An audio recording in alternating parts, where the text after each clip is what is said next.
Here's my advice. Be lost and don't be depressed. That is the journey. And if sitting with your emotion causes you to be lonely and depressed, sweet. But once you allow yourself to be lonely and depressed, you will find the answers. Don't run away from the fact that, oh, this is making me so lonely. Let me go and have a cigarette. Then suddenly you're not sitting with your emotion anymore. Allow uncomfortable emotions to come up in your life. If you create a Venn diagram between the things that you are good at in your life, the things that you are passionate about in your life, can you make money with in your life, and the things that are larger than you, creating a larger impact in the universe. At the center of all that lies your reason for being.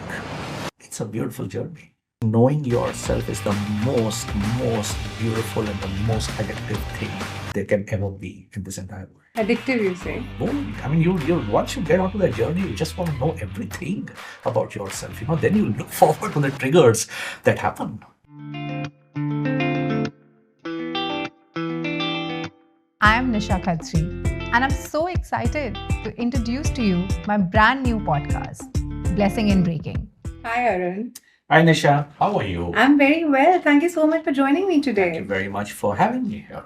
What are we going to talk about today? We'll talk about whatever we want to talk about, everything under the sun, everything under the universe. We'll talk about how we want to take this forward. I like that. Yep. I like that. Okay, so why don't we start with 20 years of Creative Garh, Arun? I mean, so for our audience listening in, please tell us about what Creative Garh is, how it came in your life, and what all has it brought for you in your life till date. All right, so that one question is going to take up about 45 minutes. It's not. Okay, let's break this down. So what is Creative Garh? How did it start? I think Creative Garh has gone through its own journey over the last 20 years. And, as we always say, everything has its right time. Everything happens at the right time, happens for the right moment. So Creative Garh started as a platform for creative people to share, exchange, buy, sell creative ideas and creative services. As a online forum on Yahoo groups. This was a time when children like you were not born yet. Yeah. And this was a time when there were no Facebooks in the world. There was nothing in terms of social media. There was only Yahoo groups and maybe Orkut, if you're kind of heard of. No, I wasn't on. Yes. Interesting. All right.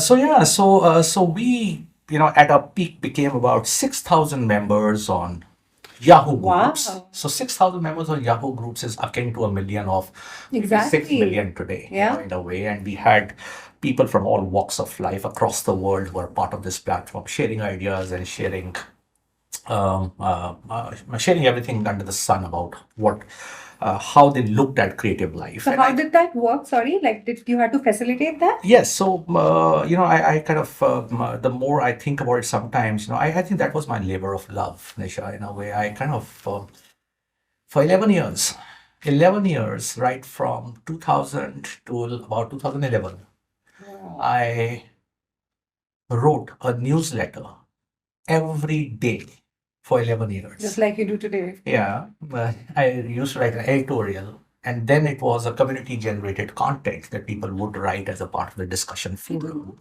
Yeah. So 11 years. Yeah, in fact, I remember, some of the most important days in my life, even in fact, the day I got married as well. And I was looking for a cyber cafe in Chandigarh where I could just go and quickly type the newsletter out and send it out. Oh, wow. So yeah, it was a labor of love. Wow. Yeah. So it kind of worked like that for members writing in, and we had a very good engagement at that time. And then I think 2010, 2011, when the Facebooks of the world started happening, I think people started moving out of that platform and started expressing themselves more into what there was. And then I think that was also the time where I was going through my own shifts in my life, and we decided that this is probably a time to just kind of take a sabbatical, see where we want to go with Creative Garh. It had a very strong purpose, but somewhere the purpose was getting diluted. So we just kind of put it on hold. But the community was so strong that it kept on working in the underground, helping each other find creative solutions, jobs, help, safe circle for people to bloom.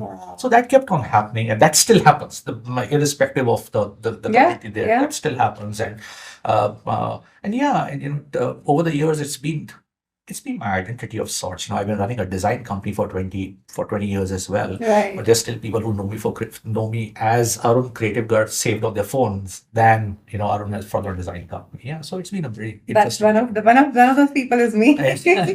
Guilty. Yeah. So that's how it's been, and in fact, this was a community that was a little ahead of its time, if I may say, if I might use that. In 2003, 3 years into the community, in 2003, we set up a physical art gallery in Shahpur in Delhi, which was only for the people of this community to showcase and sell their work. Oh, These were not interesting. necessarily artists. These were not necessarily full-term artists, but these are hobbyists. Right. And they would never have a platform like this. I mean, today it's a lot easier for somebody to just kind of, go online and sell their stuff and do that. But that time, the only way to do that was through offline retail. And these were hobbyist artists, who were not necessarily represented by big galleries. So this became a platform for them to showcase and sell their work. And at one stage, we were just working with about 200 artists across the country, having stores in Goa, Chandigarh, Bombay, almost like managing 150 artists and their way of expressing themselves. Yeah, so it's been a beautiful journey. This has been some journey. Like I did not know that Yeah. you had started it from a Yahoo group to what it is today on so for our audience, Arun, who's just maybe trying to understand and maybe who want to go ahead after this and want to Google what Creative Garh is. If you just want to tell this from a Google point of view, what is Creative Garh exactly? Oh wow, so I'm going to do this in keywords now. Okay. So I think let the story continue, and I think so I think this was around 10 to 12 years ago that my own I would say my own spiritual journey started as well, in a way. And I think this was the time where Creative Garh was going through its own transformation, in a way. And I think one of the things that I realized that Creative Garh purely spoke about creativity as an artistic expression. Right. And I think as I started going deep into my spiritual journey, I think one of the revelations that happened was that creativity is spirituality, and it's not only an artistic expression. It is about bringing into existence what doesn't exist before. A homemaker is as creative to be able to create a safe space for a children. A software engineer is as creative to be able to create a code for a telescope in space. A lawyer is as creative to be able to create a compelling argument for a client. Each one of us are bringing something new into existence in the world. Right. And creativity is the only way we create. Creativity is the only way a soul expresses itself. So I think that was a journey that kind of led us to create Creative Garh in this present avatar, where we speak about that, if each one of us is creative, then what really is the purest form of creation? And the purest form of creation is to think of our lives as a work of art and create our lives from what it has become over the years. And where do you create that life from? Like every creation, you create that from the most authentic part of your being. Unfortunately, we've all become LinkedIn profiles. And we've lost our authenticity in the annals of time. We are more of the pretenses and the personalities that we've become. Our guilt, shame, anger, regret, relationships, beliefs certainly have kind of clouded who we really are. That's what Creative Garh helps you to drop the pretense, to tap into your beingness, to tap into your authenticity from which you can create your best work. And once you're on the path of creating your best work, it becomes very important to find the work that gives meaning to you in your life. And that is where the essence of seva, swadharma, ikigai, life purpose, personal legend, calling, there are many names given to this. That's where the reason for being comes into place. So step into your beingness, find your reason for being, and live a big life. And that's what Creative Garh really is now in a nutshell. Yeah, that's not Google worthy, but yeah. So would it be safe to assume that Creative Garh would be one place where you can find your most authentic self? Yes. So just Adding on to this, Arun, it's a conversation you and I've had a couple of times. And I think which is also the purpose of your life is to help other people find their purpose, right? Yes. Like if I can take the liberty to say that for you. Yes. How do you suggest one in their everyday life find what their purpose is and how to continue doing that? Is that a one-time process? Do you have to do that every day? What are the tools and thought processes one can find themselves doing every day? So, Nisha, the tools are aplenty, okay, to do that. And, even during the Creative Garh retreats, we follow the for some of the programs, we're trying to change it now in this next season that starts in a way. We'll talk about this later, but we follow the Ikigai concept, the Ikigai framework of finding your purpose. Can you explain that for people? Yeah, so Ikigai is a Japanese word, means the reason for my being, why do I exist. It's a very interesting book which is flying off the shelves, which is written by these two guys who spent a lot of time in doing research on a village in Japan. I hope I get the name right. It's called Oshikawa or something similar to that, where the most number of people above the age of 100 live on that island. And the research is about what is it, and they're supposed to be the happiest people on the planet. The entire research is about what is it that makes them the happiest people on the planet. And I think the core of what the Ikigai concept is that at the, if you create a Venn diagram between the things that you are good at in your life, the things that you are talented at in your life, the things that you are passionate about in your life, the things that can you make money with in your life, and the things that are larger than you for creating a larger impact in the universe. At the center of all that lies your reason for being. So we follow the Ikigai concept, a framework. I would not say concept. We follow the Ikigai framework. No, the purpose doesn't change over a lifetime. The purpose is one. In fact, I have so many stories from my own life as well, where I have been nudged towards what I do from as early as 3 years old in my life. So the purpose doesn't change. The essence of the purpose doesn't change. The words could keep changing over time, So if my purpose is to be able to help people transform and live big lives, I could do that through a lot of things. It's not so passion. What you do is never your purpose, and I think what's his name, Jay Shetty, and I think Jay speaks about this very elegantly and says that something that you're passionate about in life is for you. When your passion is for you, purpose is for others.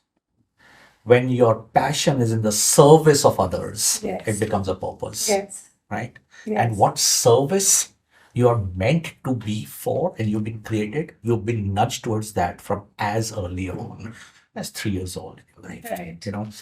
In fact, there's a very interesting episode. It's a TED talk by this guy called Bart Wiegans, and Bart Wiegans' purpose in life is very interesting. He talks about the fact is that I wanted to change the brand image of rats. He says rats get a bad name. They're supposed to be vermin. But here he says that, rats are so important for the entire ecological system that we have. And here's the thing. When he was 3 years old, he had hamsters and lizards and chameleons as his pets. So as early as that, when children are scared of stuff like this, he was almost nudged to fall in love with that. So that a weird kid. Yeah. I mean, we've all watched this movie. Ratatouille? The Elephant Whisperer. Of course. The Oscar winning. The Oscar winning. What's Baman's purpose in life is just to take care of elephants. Yeah.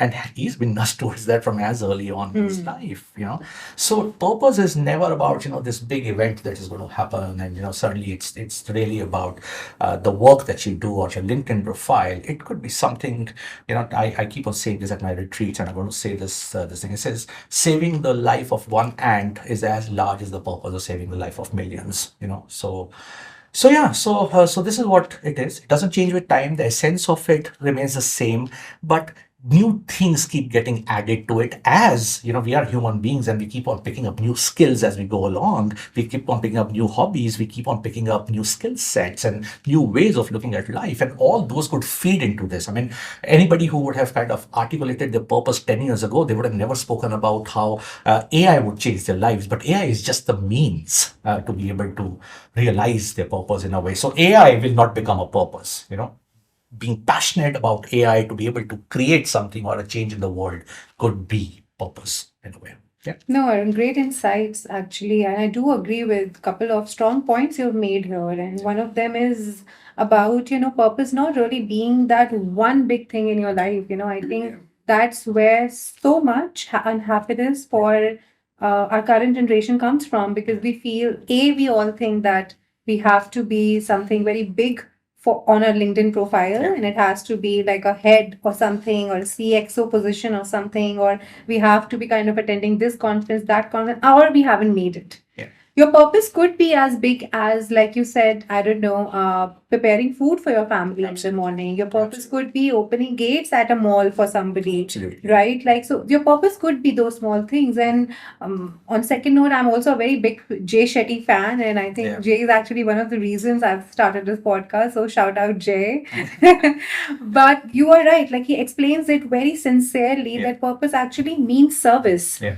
Of course, as you grow in life and you reaches different stages of your life, like you rightly pointed out, different things get added up. Yeah. And it's all right to also be audacious there in terms of having monetary expectations out of it. Absolutely. All of that is absolutely fine, because you do need to make it sustainable. And for your purpose to be sustainable, it needs to serve your livelihood. Yeah. But your purpose has to be in service. Yeah. You have to be cognizant of the fact why. Absolutely. The why of what you're doing. Absolutely. And that why comes from doing a bigger deed. It could be anything. So just continuing this chain of thought, Arun, if you could just maybe speak a little bit about what do you think about service, and what does service actually means to you? Yeah, I think I have a very simple answer for yours for this. It's something which is always bigger than you.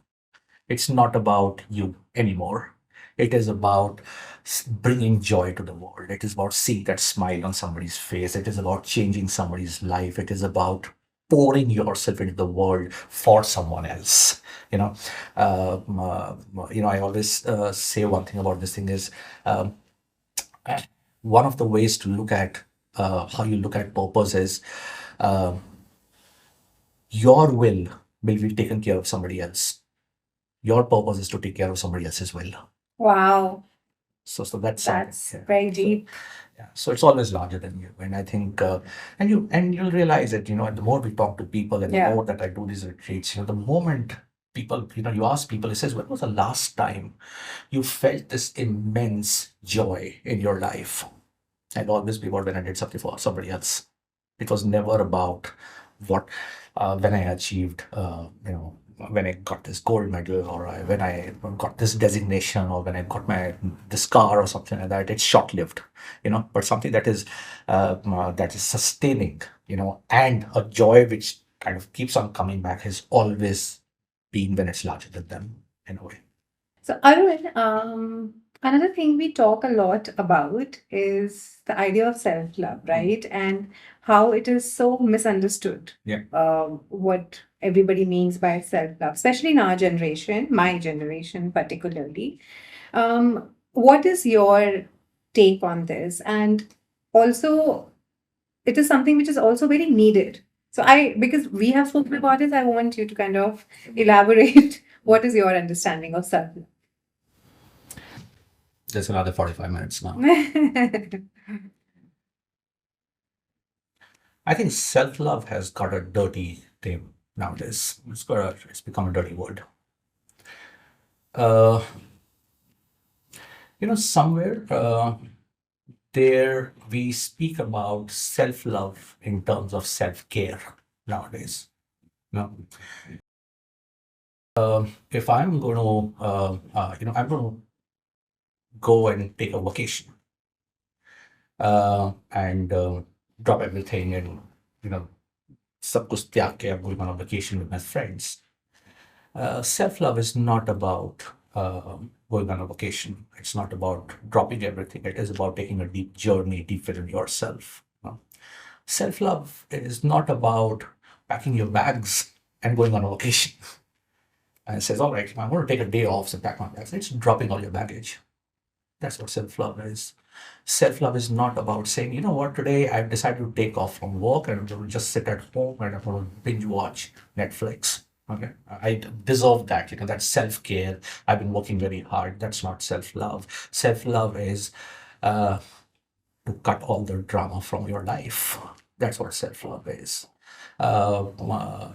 Self-love is not about going to the spa and saying, all right, I'm just going to go and get a massage. It is really questioning why the hell do you need an ego massage in the first place? Self-love is not about going to a nail spa and getting your nails done.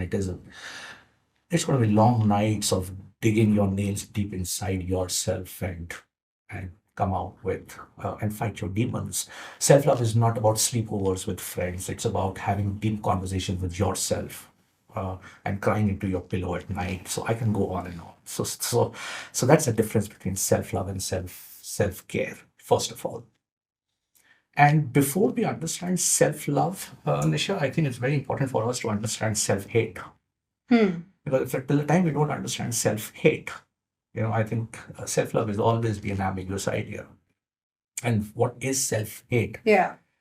Is when we realize very early on in our lives that to be loved, accepted, and cared for in this world, we need to show up in a certain way, and we keep on dropping our authentic selves. We become copy-paste versions of people in our lives. We become copy-paste versions of how our parents see us, how our friends see us, how the society see us, and realizing that the things that people don't like. So if people say, you should not get angry, we push away the anger element of us. If people say you should be kind, and we try to show up in a certain way, and we push certain parts out of us. The moment we realize we become fragmented, that's self-hate. When you were whole and complete, and now you have disintegrated into so many parts, that is self-hate, where you do not accept or love parts of you. The entire journey of self-hate, self-love, is to integrate all parts of you. Is to integrate all parts of you and become one. And as you become one and you like all parts of you and you kind of accept all parts of you, you realize in your oneness, you realize that everything outside of you is also one. And then when you're in a relationship also, you see that other person as a part of you. You don't see that other person as outside of you. And that is where unconditional love comes in. Right. So that's a journey. It's not an easy one. It's a tough one. It takes a lot of time. It takes a lot of courage. It takes a lot of vulnerability. It calls upon you to be willing to be wrong and being judged.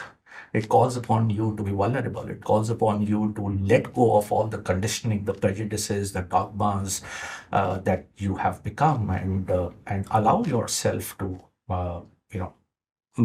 to accept those parts of you without any judgment. There's something that I've always believed in, and I said that the healing, and this is the integration is called healing as well. Healing is not becoming the best version of yourself. What really is the best version? There's no definition of that. Again, it's a vague concept rooted in perfectionism. So what is? It's not about becoming the best version of yourself. It's accepting every version of yourself. It's accepting every part of yourself.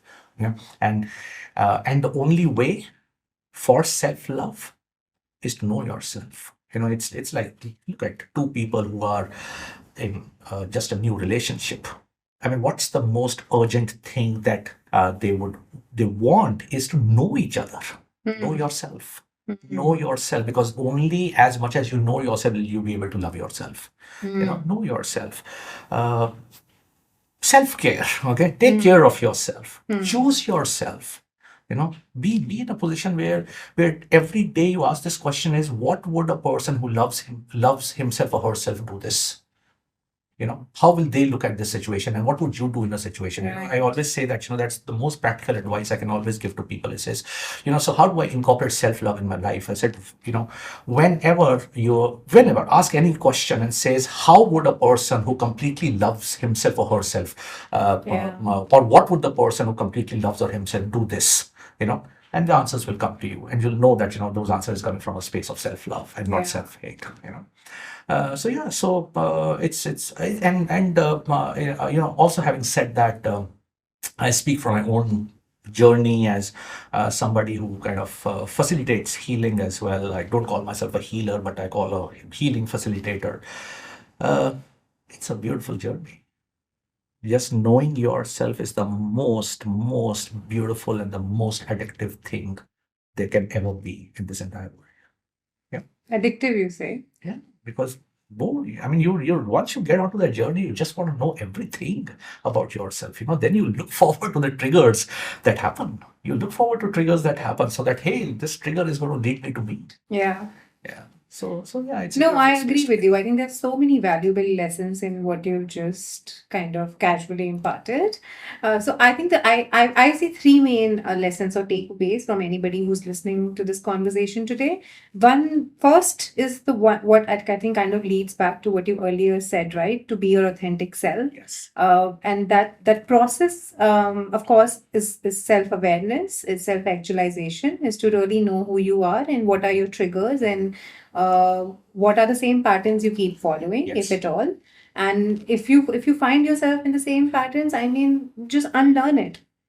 The second lesson I see in this is just to kind of, again, not have any limiting beliefs and understand what are those patterns which we earlier spoke about, which is kind of making you believe the same limited belief about yourself. What is it that you keep telling yourself again and again that why you don't deserve this? And once you do that, I think then the third and the most hard thing to do is, I think, the journey for self-love is a difficult one. It's a very difficult. Yes, and the reason I believe it is so is because so much of us are not willing to do the hard work. Yes. Do hard things is what my personal definition of self-love is. Because once you do hard things, that's when you develop self-worth. And once you develop self-worth, then you just love yourself enough for you to not really care about if the other person loves you the same way or not, because you love yourself. Absolutely. And doing the hard thing means going to the gym when you don't want to, means eating the damn broccoli that you don't want to, means getting up at 5 a.m. in the morning because there are 10 things you want to do that day. And that will only happen if you start your day early. So I believe the lessons to take from this conversation is really you. Self-love starts with you. Absolutely. And of course, once you have all of this in your bracket, then you can go for that massage as well. Absolutely. Because you've earned it. There's nothing wrong with the massage. Like I said, during the entire journey of self-love, self-care is a very important part of it, but self-care is not what self-love is. And in fact, there's a very interesting thing that, I think that just came to me the other day, and it said that, whatever you're trying to avoid in life, that's where your self-love lies. Yes, I know what you're talking about. I read that too. I believe somebody shared this in a common group, and it's about the magic which you are chasing in life is in the work which you're missing. Absolutely. Or you're not doing. Something like that. Something like that. And I think that's so damn true. Like everything is dar ke aage jeet hai, sorts. But it's everything which you're not doing right now is what you're not gonna get. It is the body you're not gonna get because you're not going to 5 days to the gym. It's the job you're not gonna get because you're not training yourself in the skill which you know you need for that job. It's everything which you want in life which you're not training or preparing yourself for. Hence the self-love. And then of course you get stuck in that same loop of not feeling good about yourself or not really enjoying your company because you feel that, oh, I don't deserve anything or nothing good ever happens to me. But is it really that, or is it because you're not really exposing yourself to the difficult things or the hard things to really kind of go on the other side of life, right? Yeah. You know, I heard Kobe Bryant in an interview once, and he said that, you know, when everybody in summer, even his follow athletes and his friends, you know, who were in other teams, would kind of go on vacations or would just kind of go with their girlfriends or wives to, you know, and do stuff or be with their children and, you know, kind of take that time off, he would train every day. Yeah. You know, training season or no, off time or no, he would get up every day at 3:30 a.m. and do that training, because he's like, by the time the summer is over, there is no way if you do that, you can be behind. Yeah. Your, you know, competition. He's like, you have to train that much. So it is about getting and doing the hard things. Absolutely. And there really is no alternative than to do it yourself. And you have to, and here's the thing about self-love, nobody else is going to do it for you. Yeah. People will love you, but self-love, you have to do it yourself. That's why it's called self-love. Yeah. And also the fact that people will love you because you're a certain person, right? I think before love comes respect, even in friendships. It's just not romantic relationships, but in any kind of relationship, before a person really starts loving you, you know, they kind of see you as a certain someone. They have to mean something for them, which they themselves are not.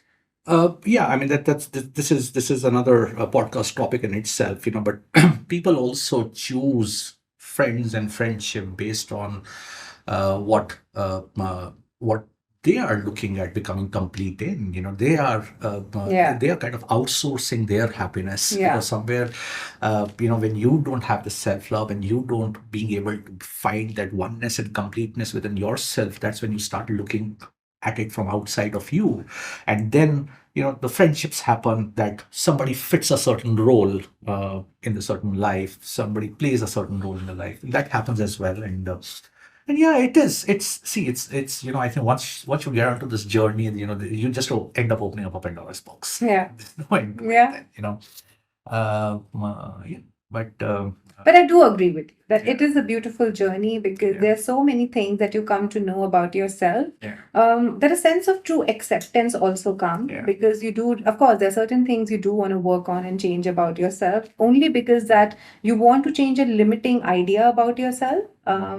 Who is really you, right? And the idea of you is framed not really by you, but a lot of other things around you. And of course, it starts from childhood, and you know, who your parents were, what your childhood was like, who did you grow up around, who were your idols when you were growing up, were they even did they even deserve to be your idols, right? But yeah, it definitely involves a lot of work, but at the end of it, actually, there is no end of it.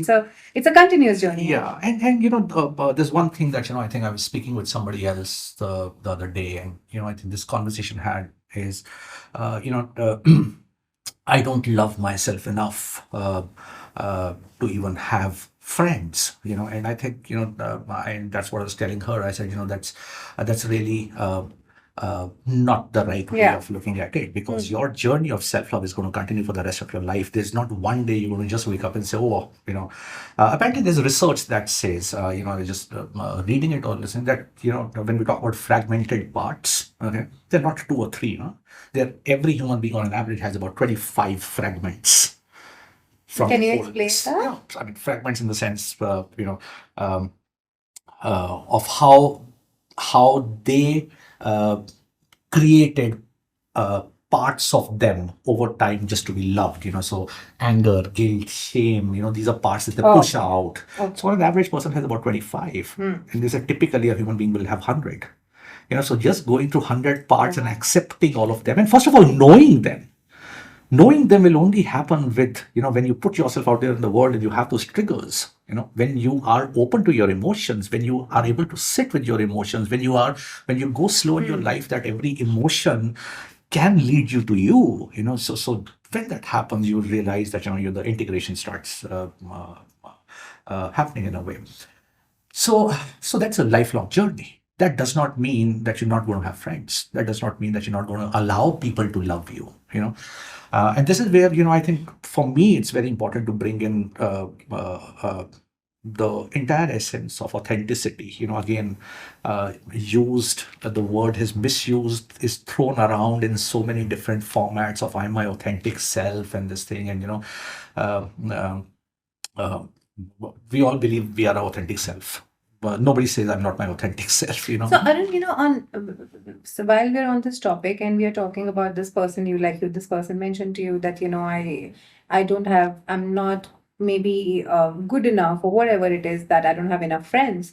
I think a lot of people who maybe even begin this journey of, loving themselves and kind of being okay with who they are, I think do find themselves lonely, Yeah. lost, Yeah. and sad. Yeah. What would be that one piece of advice you would have for everyone listening in, that when they are starting, it is a sensitive and a fragile journey, right? Because you are getting okay with everything maybe everybody else is not okay with inside of you. What would be that one piece of advice for everyone listening in today where you'd be like, okay, maybe think this when you're finding lost? So what were the 3 words that you used? They become? Be lost and lonely and depressed. Yeah. So here's my advice. Be lost, be lonely, be depressed. That is the journey.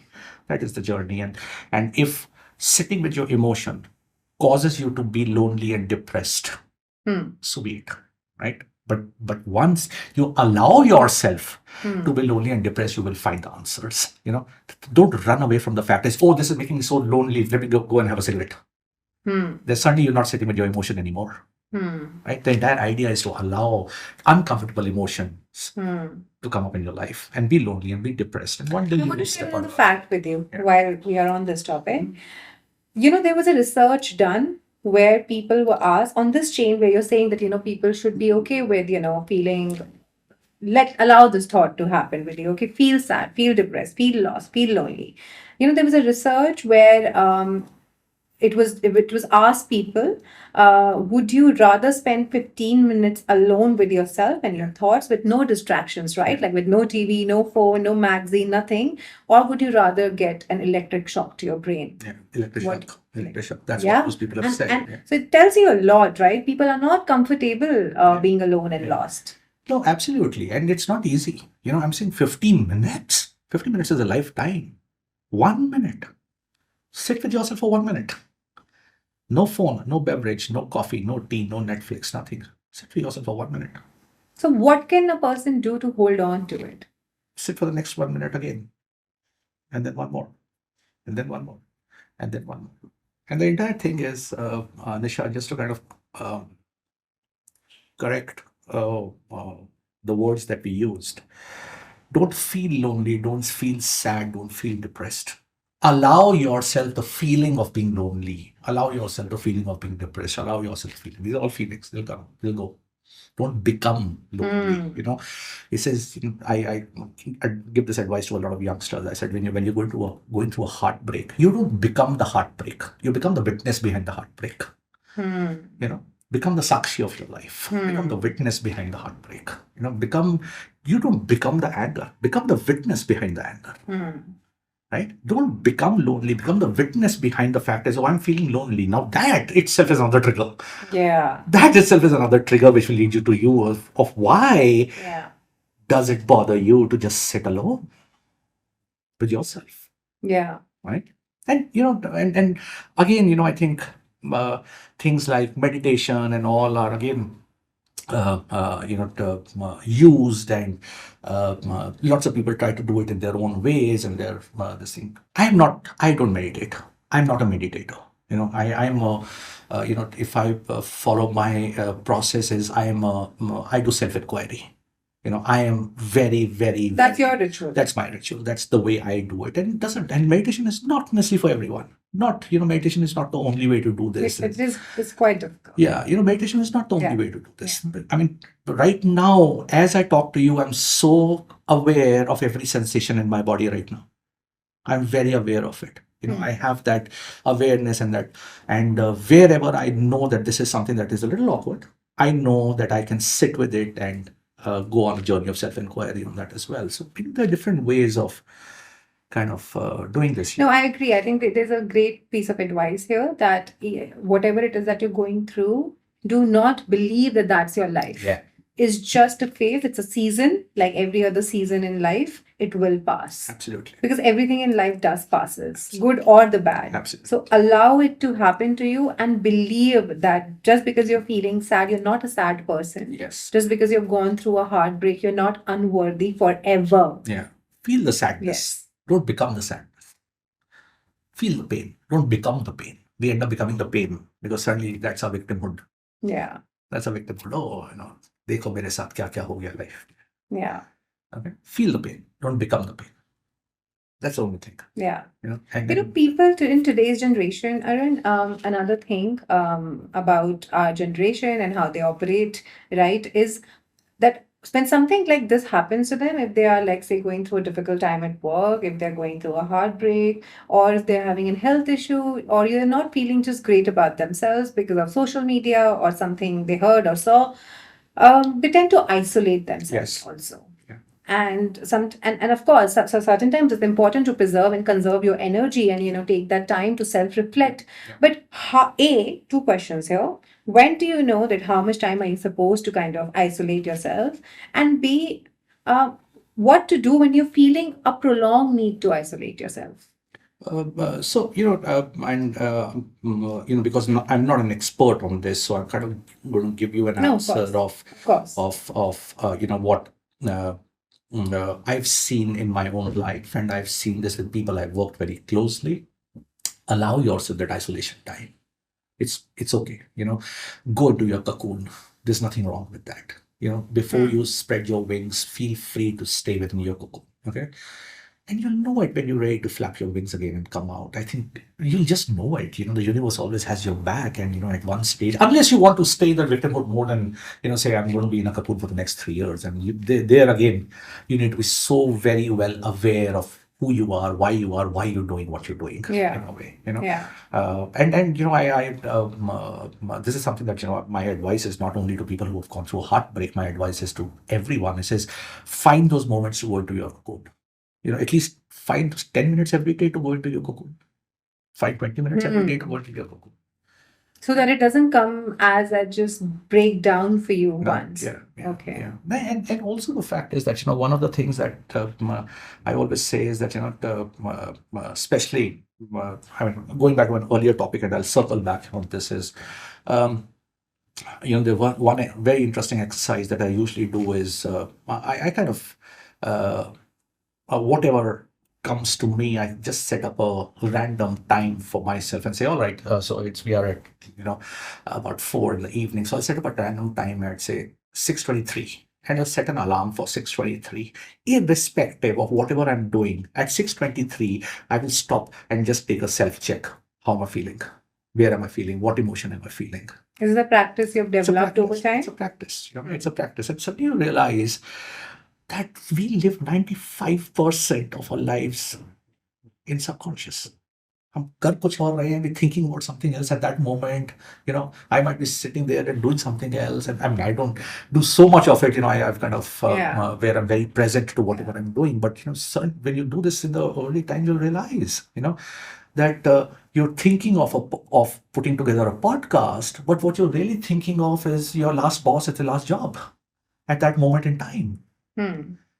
So once you kind of build this practice, I just kind of do these quick self-awareness checks, in the course of the day. Sometimes you do it.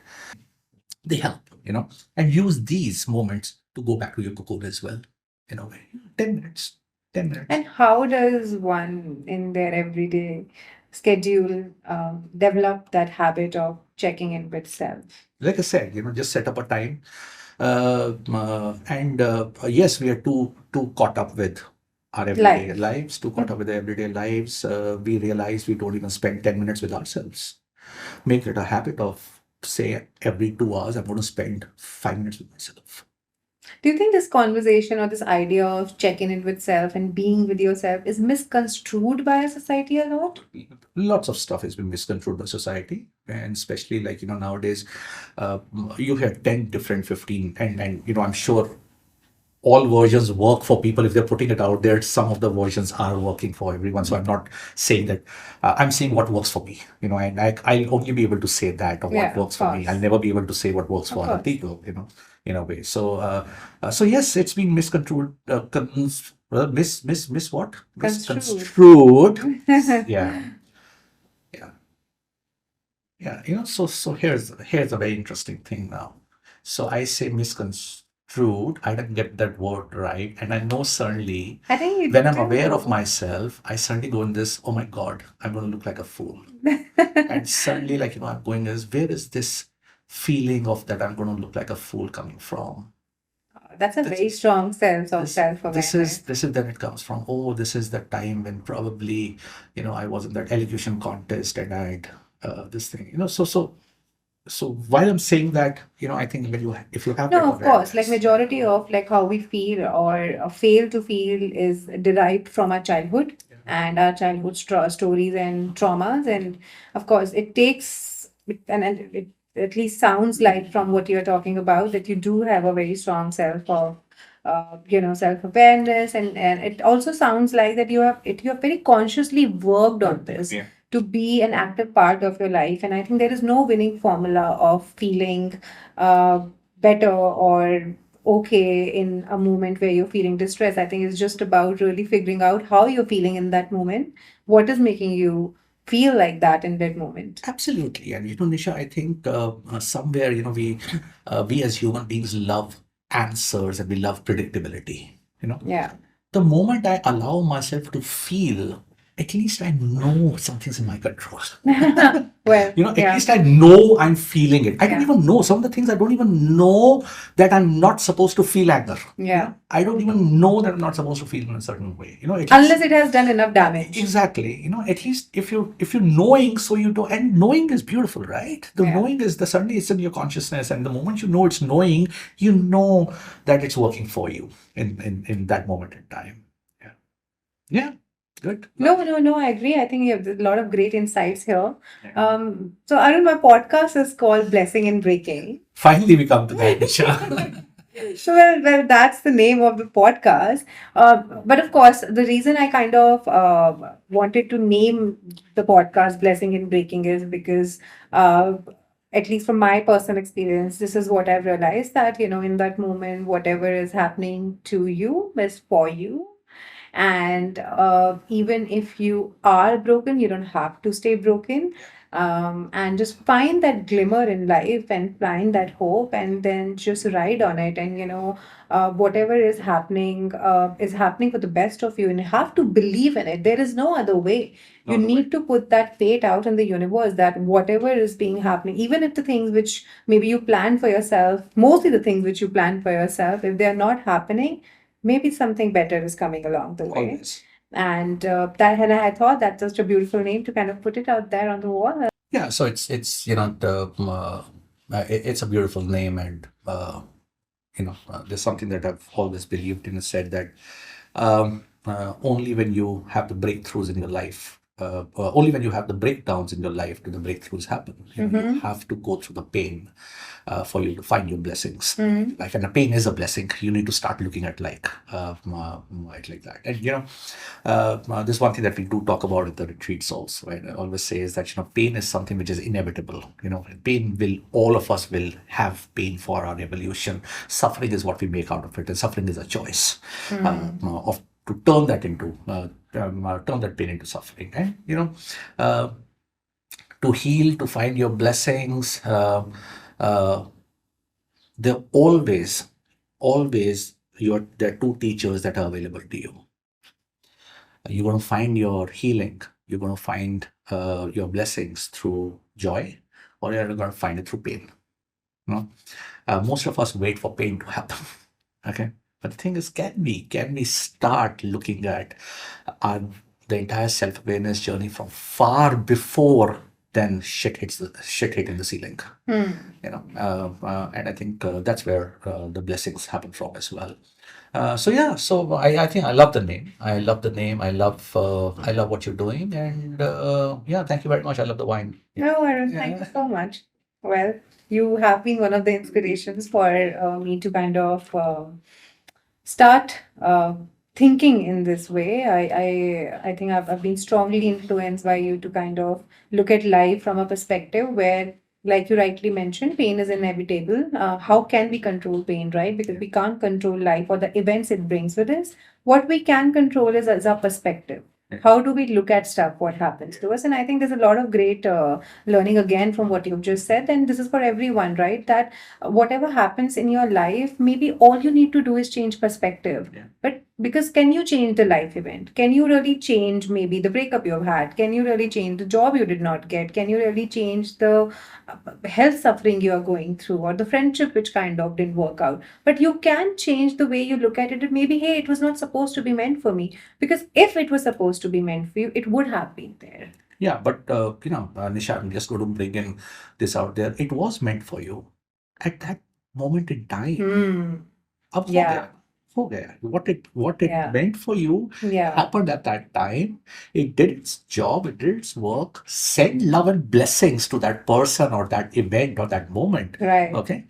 And Right. and No, no, thank you again, really, for this is a great addition. And I think, yes, it does make a lot of sense that a lot of times we also struggle with the idea that no, this should have lasted longer. This should have stayed. That maybe that business I was running, why did it wound up in 3 years? Maybe that business did taught you a lot for you to start your next business, absolutely. which maybe would have stayed for 7 years. Absolutely. Maybe the relationship was supposed to dare to teach you self-love. Maybe that job was supposed to teach you how to become a manager so that you become like maybe a CEO in your next job. So everything is supposed to maybe not last forever. Yeah. And maybe the idea and concept of forever is flawed. What is forever? Right? So no, there's a lot of great insight from what you just mentioned. And I think we need to kind of look at life and suffering and pain from a different perspective. And I think the moment we all learn to do that, I think that's where maybe the pain will also go away and the suffering will also go away from our life situations. And life is just then maybe situations. Yeah. And we just deal with them instead of just looking at them like, oh my God, like, okay, what do I do next? And why does this always happen with me? Yeah. So going back to what we were just kind of started to discuss, Arun, so the podcast is called Blessing in Breaking. Yeah. What I would like you to talk about, if you're comfortable, that what was that one moment in your life which kind of transformed life perspective for you, and what made you kind of see that, okay, maybe got that clarity to you in your life that, okay, breakdowns do bring breakthroughs. Yeah, so Nisha, it's so this was I would say about 14 to 15 years ago, and this is something that I've speak about this very often at the retreats as well. Was this moment in time where I was one of the most celebrated sculptors in the country, being written about, being covered by the top media houses in the country, and would get calls from journalists every week saying we want to cover you and this and that. And here's that stage in an artist's life where if somebody wants to talk about you in media, you jump, or you're jumping off the wall, right? You're bouncing off the walls. Of course. And here I was scared, and here I was not wanting to put myself in the world out there, because somewhere I had this deep rooted fear of judgment. I had this deep rooted fear of failure, and that comes from more stories in my life. And I realized, you always say is, how am I going to cope with this? Because yes, people are talking about my work and people want me there. And how do I cope with this? Oh, let me become this maverick artist who suddenly decides to go out of public eye, because you try to change the world on the outside. And I went out of public eye for about 8 years. And that, just because I was not putting myself out in the world, I was not creating. I think I went through a lot of emotional pain. I went through a lot of physical pain. And I went through my dark night of the soul moment at that. When I realized that I've been created to create, who the hell am I to decide that I'm not going to create? who the hell am I to decide? And I think that was the turning point in my life where, I think my sculpting, writing, and then that's when I started pouring myself, into the world. Today, I know this was a discussion we were having the other day, and says today I want to die empty. I want to die myself empty of every talent and every gift and every treasure that has been given to me. I want to die. I do interiors, I knit, I write, I do a lot of stuff. I want to do every talent that I have. I want to pour myself in the world, because who am I to decide? I'm not going to create. My job is to show up and create. And through me, the magic happens. So that was the turning point in my life. Yeah, I'm kind of, I've romanticized it right now, but I know what I went through. And I'm so grateful that I went through that. I'm so grateful. At that moment in time, it was obviously the question was, why me? Yeah. Why me?